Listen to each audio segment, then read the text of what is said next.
अस्सलामु अलैकुम वरहमतुल्लाहि वबरकातुहू अल्हम्दुलिल्लाहि रब्बिल आलमीन अल्लाहुम्मा सल्लि अला मुहम्मद व अला आलि मुहम्मद।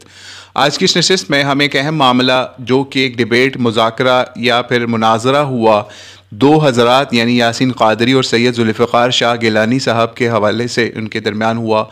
टॉपिक था उसका अफजल कौन, या मौला अली अफजल हैं या फिर हज़रत अबू बकर सिद्दीक ये अफजल हैं। इस हवाले से दोनों की डिबेट हुई जो कि प्रेजेंट की गई अवैस रब्बानी साहब के प्लेटफॉर्म के ऊपर, उनके यूट्यूब चैनल के ऊपर, फेसबुक वगैरह के ऊपर। उसके ऊपर आज हम डिबेट रिव्यू पेश करेंगे कि दोनों के उसके अंदर हम 4 पॉइंट्स के ऊपर इनका डिबेट रिव्यू देंगे। नंबर 1, दोनों के दलाइल क्या थे, उनके दलाइल की हकीकत क्या थी, ठीक है, यानी यासीन क़ादरी साहब भी और ज़ुल्फ़िकार शाह गिलानी साहब भी। नंबर 2,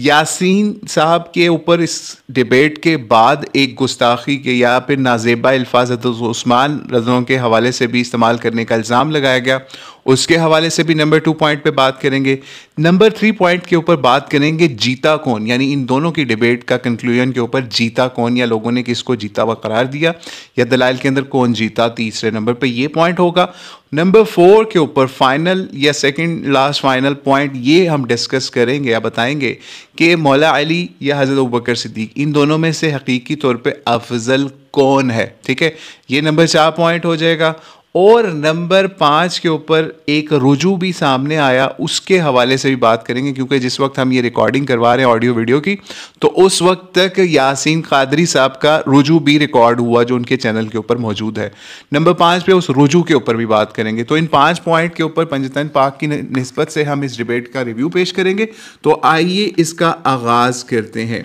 पहले नंबर के ऊपर समझ लीजिए कि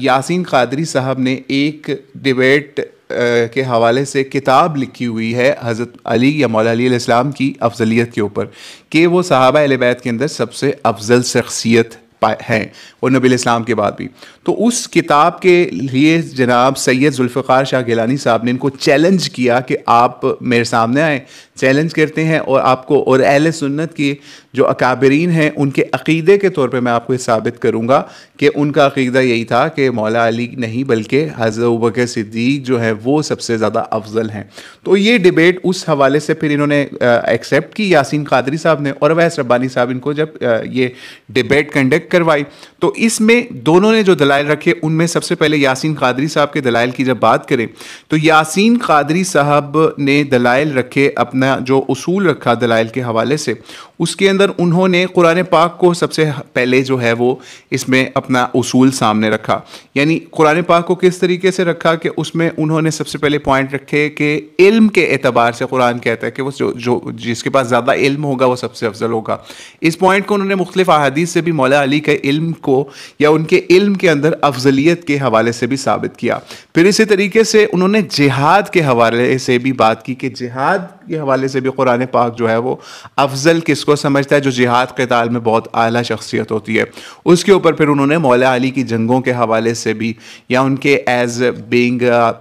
ग्रेटेस्ट वॉरियर ऑफ इस्लाम के हवाले से भी उन्होंने पॉइंट्स अपने सामने रखे, ठीक है। और इसी तरीके से नबी इस्लाम के साथ इस्लाम जो है समझ लीजिए अव्वल लोगों में इस्लाम कबूल करने के हवाले से भी वो भी दावे उन्होंने रखे। तो ये 3-4 पॉइंट्स के ज़रिए से, कुरान और अहादीस के ज़रिए से उन्होंने अपने पॉइंट सामने रखे कि इन पॉइंट्स की बुनियाद के ऊपर इनका ये दावा है कि मौला अली हज़रत अबू बकर सिद्दीक से भी बल्कि तमाम सहाबा से, तमाम अहले बैत से अफजल शख्सियत वो या हज़रत अबू बकर सिद्दीक से अफजल शख्सियत समझते हैं। फिर इसके बाद समझ लीजिए ये इन्होंने जब दलाइल रखे तो इन दलाइल के दौरान जो है ना एक मामला ये हुआ कि इन्होंने जो कुछ अहादीस पेश की हज़रत अली की अफजलियत के हवाले से, या उनकी सपोर्टिव अहादीस जो जब पेश की या सपोर्टिव मुहद्दिसीन के अफकार पेश किए, तो उसके अंदर इन्होंने यासीन क़ादरी साहब ने सही और ज़ईफ़ की तमीज़ बहुत कम रखी, ठीक है। लेकिन यहाँ पे एक चीज़ समझ लीजिए, सामने बैठा है बरेलवी,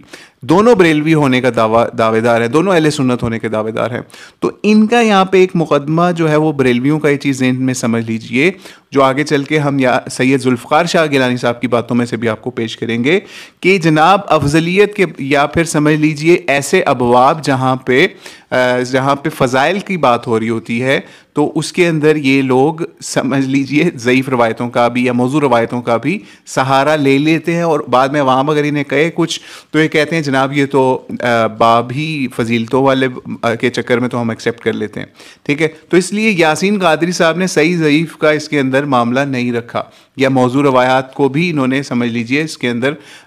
या जिन कुछ रवायात को मौजू भी मुहद्दिसीन ने कहा तो उनको भी पेश करने से इन्होंने दरेग नहीं किया। तो ये सारा मुकदमा था यासीन कादरी साहब का अफजलियत के बाब में या मौला अली को अफजल साबित करने के बाब के अंदर। अब चलते हैं सैयद जुल्फ़िकार शाह गिलानी साहब के दलाइल के ऊपर। उन्होंने अपने दलाइल के अंदर ये चीज़ वाज़ह की कि हम आप डिबेट कर रहे हैं अहले सुन्नत के अकायद के हवाले से। उन्होंने इस चीज़ को साबित किया अहले सुन्नत की कुतब से, अबू शुकूर सालमी या फिर पीर महल अली शाह या दीगर अहले सुन्नत के या बरेलवियों के अकाबरीन से, कि वो हज़रत अबू बकर सिद्दीक़ को पहला नंबर देते हैं अफजलियत के एतबार से, या नबी अलैहिस्सलाम के समझ लीजिए बाद सहाबा अहले बैत के अंदर सबसे अफजल शख्सियत जिसको सहाबा में करार देते हैं हज़रत अबू बकर सिद्दीक़ को करार देते हैं। और बाकायदा उन्होंने ये चीज़ कही कि मेरा जो डिबेट का मकसद था वो यही था कि मैंने अहले सुन्नत के अकाबरीन से आपको ये चीज़ साबित करनी है। ठीक है, तो उन्होंने अहले सुन्नत के अकाबरीन से इस मुकदमे को रखा और अपने एतबार से साबित भी किया, यानी कि मुख्तलिफ अपने जैसे पीर महल अली शाह की इबारत का कहते रहे कि आप पढ़ के सुना दें, ये क्या लिखी हुई है इबारत। पीर महल अली शाह साहब किस तरीके से हज़रत अबू बकर सिद्दीक़ को अफजल समझते हैं इस हवाले से, और इस तरीके से उन्होंने अपने इस मुकदमे को पेश किया। लेकिन सैयद जुल्फ़िकार शाह गिलानी साहब जिस वक्त अपनी बात का आगाज़ कर रहे थे, तो क्योंकि वो भी सैयद घराने से या अहले बैत से अपना ताल्लुक़ जोड़ के बताते हैं, तो उन्होंने भी इस डिबेट के आगाज़ के अंदर नबी इस्लाम के ऊपर दुरूद व सलाम भेजने के साथ साथ पंजतन पाक की भी मदह शुरू में की, और उनकी निस्बत से अपने कलाम को या उनके ऊपर दुरूद व सलाम से अपने कलाम का आगाज़ भी किया। तो लेकिन आगे रुजू वाले मामले के अंदर जब हम जाएंगे ना, आखिरी पॉइंट 5th नंबर पॉइंट के ऊपर कि इन्होंने रुजू क्या किया है यासीन कादरी साहब ने, तो फिर हम उसके अंदर भी बताएंगे कि इन्होंने क्या जुल्म किया इनके साथ इस सैयद जुल्फ़िकार शाह गिलानी साहब को नासबी करार देने के हवाले से। ठीक है, तो बहरहाल जुल्फ़िकार शाह गिलानी साहब ने अपने दलाइल को साबित किया अहले सुन्नत के अकायद की किताबों से भी और अपने काबरीन की किताबों से भी, और इसके साथ साथ जो रवायतें पेश कर रहे थे अपने वक्त के ऊपर यानी यासीन कादरी साहब, तो उनके ऊपर इन्होंने ज़ईफ़ और मौजू के हुक्म की तरफ भी इशारे किए कि फ़लाँ रवायत भी आपने ज़ईफ़ बयान की, फ़लाँ मौजू बयान की। ठीक है, कि आप इस मुकदमे के अंदर ये मामला नहीं कर सकते। तो इधर हम इनको ये समझाना चाहेंगे जो भी बरेलवी हैं कि भाई अगर आपने उसूल एक रखा हुआ है कि जो है फ़ज़ाइल के अबवाब के अंदर आप जो है वो मौजू या ज़ईफ़ रवायतें भी बयान करने से दरेग नहीं करते, तो फिर अपना पहले बरेलवियों का उसूल सीधा करें इस हवाले से कि भाई किसी मामले के अंदर भी फिर ज़ईफ़ और मौजू रवायत नहीं चलेगी या। ठीक है, लेकिन यहाँ पे उसके ऊपर एक कमेंट ये भी आता है इन बरेलवियों की तरफ से कि अकायद का जहाँ मसला आ जाएगा, अकीदे का मसला आ जाएगा कि जब हम अकीदा प्रेजेंट कर रहे हैं कि ये मौला अली अफजल है, नंबर 1 के ऊपर हैं, तो एज़ अकीदे के बाब के अंदर ये बात नहीं होगी। वैसे फजीलत के अंदर हम उस चीज़ को एक्सेप्ट कर लेंगे, लेकिन अकीदा जब होगा तो फिर उसके ऊपर हम उसी चीज़ पे जाएंगे जो कि हमारे काबिर अहले सुन्नत ने लिखा। तो इस तरीके से ये जुल्फ़िकार शाह गिलानी साहब ने भी बात की, और इवन अपनी बातों के दौरान उन्होंने यहाँ तक कह दिया कि ज़िक्र अली को हम इबादत समझते हैं। ठीक है, और हम ज़िक्र अली का एहतमाम भी करते हैं। तो यहाँ पे हम सैयद जुल्फ़िकार शाह गिलानी साहब को भी कहना चाहेंगे कि ये ज़िक्र अली को इबादत कहना ये किस सही हदीस से साबित है। तो ये भी इनके ऊपर इस वक्त एक बात कर्ज है सैयद जुल्फ़िकार शाह गिलानी साहब की तरफ भी कि जैसे कि रवायतों के अंदर ऐसी ज़ईफ़ और मौजू दर्जे की रवायत आ जाती हैं कि अली के चेहरे को देखना इबादत है, यानी इस लेवल की बातें आई। यानी नबी अलैहिस्सलाम को माज़ल्ला सुब्ह माज़ल्ला याद नहीं आया कि सहाबा को अहले बैत को इकट्ठा करते और कहते आओ जी मौला अली को देखते हैं और इबादत करते हैं। ऐसा कोई मामला नहीं हुआ, ऐसी कोई इबादत नबी अलैहिस्सलाम ने नहीं की। तो आप कौन होते हैं ये काम करने वाले? मौला अली हमारे सरों के ताज हैं, ठीक है, लेकिन उनके हवाले से ऐसी बात कर देना जैसा कि पीर सैयद जुल्फ़िकार शाह गिलानी साहब ने की कि ज़िक्र अली को इबादत करार दे दिया उसके अंदर। ठीक है, तो इबादत तो खालिस अल्लाह की होती है। बहरहाल आगे चलते हैं। ये इन्होंने समझ लीजिए हमने जो पॉइंट था दोनों के दलाइल के हवाले से वो इन्होंने रखे, और दोनों ने अपनी तरफ से बड़े ज़बरदस्त दलाइल रखे। यानी हम किसी को नहीं कहेंगे कि जनाब इनके दलाइल ज़्यादा भारी थे, उनके हल्के थे, दोनों ने अच्छे दलाइल दोनों ने पेश किए, क्योंकि मुनाजरे इनका काम ही यही होता है। अच्छा, आप दूसरे पॉइंट के ऊपर चलते हैं। जब ये मुनाजरा हो गया, दोनों इसके पार्ट्स अपलोड भी हो गए इनके अवैस रब्बानी साहब के चैनल के ऊपर, तो इसके ऊपर दूसरे पॉइंट पे अब हम चलते हैं, गुस्ताखी यासीन कादरी। यानी ये जनाब अल्लामा यासीन कादरी साहब के ऊपर इल्ज़ाम लगाया गया कि इन्होंने नाजेबा अल्फाज इस्तेमाल कर दिए ग़ज़वा उहद के अंदर सहाबा के हवाले से या हज़रत उस्मान के हवाले से, और कहा कि फ़रार हो गए थे या तशरीफ़ ले गए थे, इस तरह के हवाले से। तो ये मामला इस तरह हुआ कि जब क्लिप कटिंग हुई इस मुनाजरे के बाद, तो फिर ये मामला सामने आया कि लोगों ने इसके ऊपर जो है यासीन कादरी, क्योंकि ये पहली दफ़ा नहीं था यासीन कादरी का, ये पहले भी इस तरह की बहुत नेगेटिव इल्ज़ामात वाली या फिर बदतमीज़ी वाली ज़ुबान जो है किसी रवायत के हवाले से बयान पहले भी करता रहा है, इवन शियों की मजलिसों के अंदर भी जा के। तो फिर लोगों ने इसको कहा कि इसने हज़रत उस्मान के हवाले से नाजेबा अल्फाज इस्तेमाल किए, तो ये रुजू करना चाहिए। लेकिन ये नहीं हुआ, फिर इसके ऊपर जो है बड़ी ऊपर तक बातें गईं, इसके ऊपर जो है समझ लीजिए गुस्ताखियों के फतवे भी लोगों ने लगाने शुरू किए कि इसने गलत काम किया। लेकिन बहरहाल इनकी जब डिबेट शुरू हो रही थी, तो उस वक्त इन्होंने कहा था कि मैं जो भी काम कर रहा हूँ मैं रवायतों के रद्द करने के लिए करूँगा, ठीक है। और ये सिर्फ यासीन कादरी के साथ नहीं हुआ ये काम, बल्कि जो पीर सैयद जुल्फ़िकार शाह गिलानी साहब हैं उनकी भी क्लिप कटिंग हुई, और उसके अंदर उस क्लिप कटिंग के ज़रिए से उनको, चूँकि उन्होंने अपना मुकदमा पेश करना था, तो उनको नाज़बी करार दे रहे थे, और इनकी जो है क्लिप कटिंग करके इनको राज़ी करार दे रहे थे। लेकिन ओवरऑल ऐसा नहीं करना चाहिए था, जिससे यहाँ पे इंतशार वाला मामला था। लेकिन हम यासीन कादरी साहब को ये फिर कहेंगे कि आपकी ज़ुबान नहायत सख्त और घटिया किस्म की थी और तान वाली थी। आपको अपना किसी मुकदमे को भी साबित करने के लिए ऐसी घटिया लैंग्वेज इस्तेमाल नहीं करनी चाहिए कि लोग आपको इस तरीके से इस लेवल पे पहुंचा दें, क्योंकि ये पहले भी शियों के साथ बैठ के ऐसी ज़ुबान इस्तेमाल करते हैं अहले सुन्नत के यहाँ। तो इस वजह से सैयद जुल्फ़िकार शाह गिलानी साहब ने इनको चैलेंज किया था, ताकि इनको अहले सुन्नत के मनहज से खारिज करके इनको बताया जाए कि रावजियों के मनहज के ऊपर है, अहले सुन्नत का मनहज नहीं है, ठीक है। तो ये तो हो गया गुस्ताखी वाला मामला। अब तीसरा पॉइंट, जीता कौन। इन दोनों का मुनाजरा हो गया, उसके बाद जो है दोनों फरीक़ैन की तरफ से दोनों ने अपने आप को जीता हुआ करार दे दिया। यानी कमेंट्स आप इन दोनों की वीडियोस के ऊपर जाके देख लें, फेसबुक के ऊपर, यूट्यूब के ऊपर, तो आपको पता चलेगा रवाफिज़ जो हैं उन्होंने जीता हुआ करार दिया सैयद जुल्फ़िकार शाह गिलानी को, ठीक है। और दूसरी तरफ जो है जितने भी रावजियों के बड़े बड़े रावजी थे, जिनके अंदर एक बहुत ही बदनाम ज़माना जो पाकिस्तान से फ़रार रावजी है, उसने भी जीता हुआ करार दे दिया कुरान को, और साथ कहा चीज़ ये यासीन कादरी जो है वो इस हवाले से जीत गया है। यानी जितने रावजी थे वो यासीन कादरी के साथ खड़े हुए थे इस हवाले से, क्योंकि आपको पता है वो बदतमीज़ियाँ करते हैं। और दूसरी तरफ से ये जुल्फ़िकार शाह गिलानी अहले सुन्नत की बहुत बड़ी तादाद, अक्सरियत में, चाहे वो देवबंदी हों चाहे वो बरेलवी हों, उनकी अक्सरियत जो है जुल्फ़िकार शाह गिलानी के साथ, उनके दलाइल के साथ खड़ी थी, क्योंकि उन्होंने दलाइल उसके हवाले से अकाबिर अहले सुन्नत के और मुहद्दिसीन के अक़वाल, अफ़कार, फ़ुक़हा के अफ़कार पेश किए इस हवाले से, अक़ीदे के हवाले से कि अहले सुन्नत का अक़ीदा ये है, और जो इस अक़ीदे पर नहीं है, हज़रत अबू बकर सिद्दीक़ को अफ़ज़ल नहीं मानता, तो वो अहले सुन्नत से खारिज मनहज के ऊपर तसव्वुर होगा। तो इस वजह से जो हनफी लोग थे उनकी अक्सरियत जो है, या अहले सुन्नत की, अहले हदीस की अक्सरियत जो है वो इनको साबित कर रही थी सैयद जुल्फ़िकार शाह गिलानी साहब को। तो इसलिए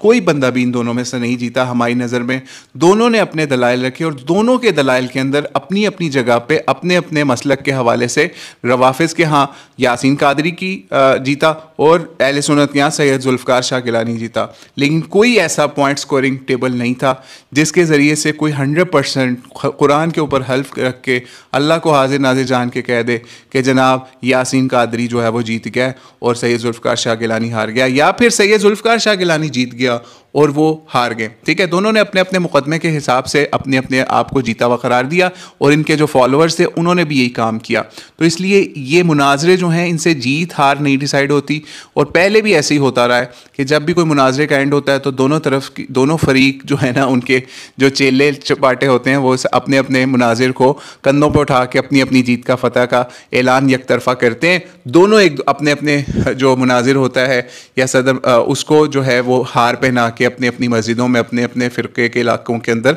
या अपनी जमातों या मसलक के इलाकों के अंदर लेके कंधों पे जाते हैं। ये तो हो गया जीता कौन पॉइंट। अब चौथे पॉइंट के पर चलते हैं कि अफजल कौन है, ठीक है, मौला अली अलैहिस्सलाम अफजल है या सैयदना अबू बकर अलैहिस्सलाम अफजल है, ये कौन डिसाइड करेगा? ये इस चीज़ के हवाले से अगर कोई हमसे पूछे तो हम यही कहेंगे कि नबी अलैहिस्सलाम ने कोई ऐसी वाज़िया बात उम्मत के अंदर और कुरान के अंदर या फिर हदीस के अंदर ऐसी हमें नहीं मिलती या नबी अलैहिस्सलाम ने भी नहीं बताई कि तमाम सहाबा, तमाम अहले बैत या तमाम जो है वो अम्बिया के बाद फ़लाँ हस्ती जो हज़रत अबू बकर या हज़रत अली जो है वो अफजल शख्सियत हैं, कुल्ली तौर पे अफजल हैं या इल्मी हवाले से अफजल हैं या फिर फ़लाँ एतबार से या जिहाद के एतबार से या इस एतबार से या उस एतबार से सारों को मिला मिलू के कह दिया सबसे अफजल ये है। तो ऐसी चीज़ नस्से क़ती नहीं मिलती। तो इस वजह से इस चीज़ के ऊपर कोई लड़ने की ज़रूरत नहीं है। जैसा कि ये मुनाजरा था तकरीबन समझ लीजिए 2-2.5 घंटे का या बल्कि इससे भी ज़्यादा हुआ, यानी आपको अगर समझ लीजिए 2.5-3 घंटे का, तो उन्होंने अपलोड किया यानी 1 घंटा 25 मिनट का एक क्लिप और दूसरा 1 घंटा 9 मिनट का क्लिप। यानी आप इसको ही देख लें कि अगर ये 2.5 घंटे के करीब ये हुआ अपलोड, तो इसके पीछे कटिंग कितनी होगी या फिर इसके पीछे तैयारी कितनी होगी, यानी समझ लीजिए एक पूरा दिन इस चीज़ में बर्बाद किया गया उस बाब के अंदर जिसके ऊपर ना तो मौला अली कभी लड़े ना ही हज़रत अबू बकर सिद्दीक लड़े कि दोनों ने अपने आप को अफजल होने का डिक्लेयर किया हो। लेकिन चूंकि इन दोनों का ताल्लुक समझ लीजिए अहले सुन्नत से दोनों का क्लेम है, तो सही बुखारी जिसका हदीस की दुनिया के अंदर अहले सुन्नत के अंदर नंबर 1 समझा जाता है, तो उसके अंदर एक वाज़िया रवायत है जो अहले सुन्नत भी अक्सर इस बाब में पेश करते हैं। तो अगर ये यासीन कादरी समझ लीजिए अहले सुन्नत होता तो ये कम अज़ कम उस एक रवायत को ही पेश कर देता इस हवाले से कि जनाब ये वाली जो रवायत है इसके हवाले से जो है मोहम्मद बिन हनफिया की जो है वो अहले बैत के अंदर से या उनके घर वालों में से मौला अली के बेटे की गवाही जो है मोहम्मद की गवाही मैं कबूल करता हूँ, और 3671 नंबर बुखारी से पेश कर देता जिसके अंदर मौला अली की गवाही के मुताबिक हज़रत अबू बकर सिद्दीक को उन्होंने नबी अलैहिस्सलाम के बाद सबसे खैर या सबसे आला या सबसे अफजल करार दिया हुआ। ठीक है, लेकिन हम बहरहाल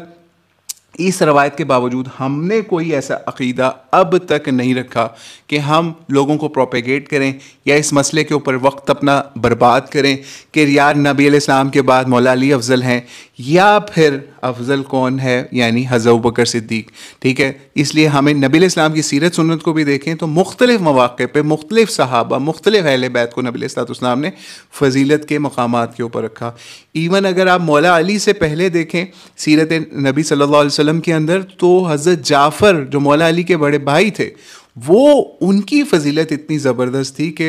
मौला अली जो है उनसे छोटे भी थे खैर उस वक्त, तो लोग तो उस पर भी मुकदमा खोल सकते हैं कि वो अफजल थे उस वक्त, तो लेकिन हम इस काम के ऊपर नहीं जा सकते। तो इसलिए इस मामले के अंदर बड़ी एहतियात करें। क़यामत को अल्लाह ताला मालिक यौमिद्दीन ये फ़ैसला फरमा देंगे। अल्लाह से आप जाके पूछ लीजिएगा अफजल कौन है। जहाँ पे आपको नफसी पड़ी होगी ना, वहाँ पे जाके पूछिएगा कि आप अफजल हैं या मौला अली अफजल हैं या फिर हज़रत अबू बकर सिद्दीक अफजल हैं। ठीक है, तो इसलिए इन बहसों में नहीं पड़ना चाहिए। सारे सहाबा जो हैं या फिर ख़ास तौर पर शेखैन जो हैं इनकी अफजलियत अपनी जगह मुसल्लम है, लेकिन मौला अली की फ़जीलत भी अपनी जगह मुसल्लम है। हमें इसके ऊपर कंपैरिजन के ऊपर नहीं जाना चाहिए। और आखिरी आज का पार्ट यानी पार्ट नंबर 5 के जो रुजू इसके ऊपर फिर आया, जब ये सारा मामला हो गया ख़त्म और पीर जो है यासीन कादरी, नॉट पीर, यासीन कादरी साहब जो रवाफ़िज़ की महफ़िलों के अंदर बहुत ज़्यादा जाते हैं, वो उनको बुलाते भी हैं मजलिसें पढ़ने के लिए ऊपर भी। ठीक है, अपनी अरबाइन और मुख्तलिफ़ मौक़ों के ऊपर भी, मुहर्रम के अंदर भी बड़ा इनका सीज़न लगता है, इनको बड़ा पैसा भी अहले तशय्युअ की तरफ से मिलता है। तो इन्होंने जब ये सारा मामला देखा और इनके ऊपर केस और FIR और इस लेवल पे बातें पहुंची कि इन्होंने हज़रत उस्मान के हवाले से नाज़िबा अल्फाज इस्तेमाल किए या फिर घटिया अल्फाज या ज़ुबान से ये शो करने की कोशिश की, उनको नीचा दिखाने की कोशिश की, तो इन्होंने फिर उस पर रुजू भी रिकॉर्ड करवाया। यानी आप इनके चैनल के ऊपर वो रुजू भी देख सकते हैं, और उस रुजू के अंदर भी इन्होंने बड़ी सख्ती का मुजाहरा किया। इवन सैयद जुल्फ़िकार शाह गिलानी साहब को नासबी तक करार दिया। ठीक है, और भी बहुत घटिया अल्फाज इन्होंने उसके अंदर इस्तेमाल किए और कहा कि अगर किसी की दिल आज़ारी हुई तो मैं अपने उस चीज़ से रुजू करता हूँ। तो इनको चाहिए था कि अगर ये रुजू कर ही रहे थे तो तमीज़ के साथ और तहज़ीब के दायरे के अंदर रह के करते और किसी को नासबी या किसी को इस तरीके से उन मामलात के ऊपर ना जाते। ठीक है, तो अल्लाह ताला से दुआ है अल्लाह ताला हमें इस तरह की जाहिलाना अफ़आल से समझ लीजिए महफूज फरमाए कि जिसके ऊपर नबी अलैहिस्सलाम ने हमें कोई ऐसी तलकीन नहीं की, और ना ही नबी अलैहिस्सलाम के बाद सहाबा और अहले बैत ने कोई ऐसी मजलिस मुनक्किद की कि उसके अंदर जो है उन्होंने अफजलियत के बाब के ऊपर कोई डिबेट्स ऐसी रखी हों कि जनाब मौला अली अफजल हैं या हज़रत अबू बकर सिद्दीक़ अफजल हैं। और ना ही ये मामला हुआ कि जनाब हज़रत अबू बकर सिद्दीक़ ने इस हवाले से कोई कुछ ऐसा मामला किया हो, क्योंकि आपको ये मालूम है कि जिस वक्त हज़रत अबू बकर सिद्दीक़ जब खलीफा बने हैं तो उस वक्त भी हमें ये चीज़ रवायात में मिलती है कि हज़रत अली ने भी हज़रत अबू बकर सिद्दीक़ की अफजलियत का समझ लीजिए इजहार किया। लेकिन फिर भी हमारी आपसे ये रिक्वेस्ट है, इन फजूल चीज़ों के अंदर अपने घंटे बर्बाद मत कीजिए, और अल्लाह ताला से दुआ है कि अल्लाह ताला हमें तमाम सहाबा और अहले बैत सब का जो है वो एहतराम करने वाला बनाए, और इनके ना तो ईमान के ऊपर बात करें ना इनकी अफजलियत के ऊपर बात करें, बल्कि ये मामलात अल्लाह ताला के ऊपर छोड़ दें। क़यामत को अल्लाह ताला से पूछ लीजिएगा कि अफजल कौन है, क्या ये सहाबा अहले बैत अफजल थे या इनके बाद आने वाले इनसे ज़्यादा अफजल हो गए, क्योंकि ऐसी रवायात भी मिल जाती हैं। तो क्या अब हम उन रवायात को खोल के ये बात निकालेंगे कि जनाब इन अहले बैत और सहाबा से भी अफजल हैं लोग बाद में आने वाले? तो हम ऐसा कोई काम नहीं कर सकते। रवायात मौजूद हैं, हम चाहें मुकदमे को उस तरफ भी घुमा सकते हैं, लेकिन हम ये काम नहीं करेंगे कि हम एक एक रवायत पकड़ के ऐसे ऐसे हुक्म जो हैं वो सहाबा पे अहले बैत के ऊपर लगाना शुरू कर दें, जो कि अल्लाह ताला मालिक यौमिद्दीन फैसला फरमाएंगे। तो अल्लाह ताला से दुआ है कि जो हमने डिबेट रिव्यू पेश किया उससे अल्लाह ताला बहुत से लोगों को हिदायत दे इस हवाले से कि वो इस हवाले से डिबेट्स को रोक दें और नबी इस्लाम की सुन्नत और सीरत के ऊपर फोकस करें। वल्लाहु आलम बिस्सवाब। अस्सलामु अलैकुम वरहमतुल्लाहि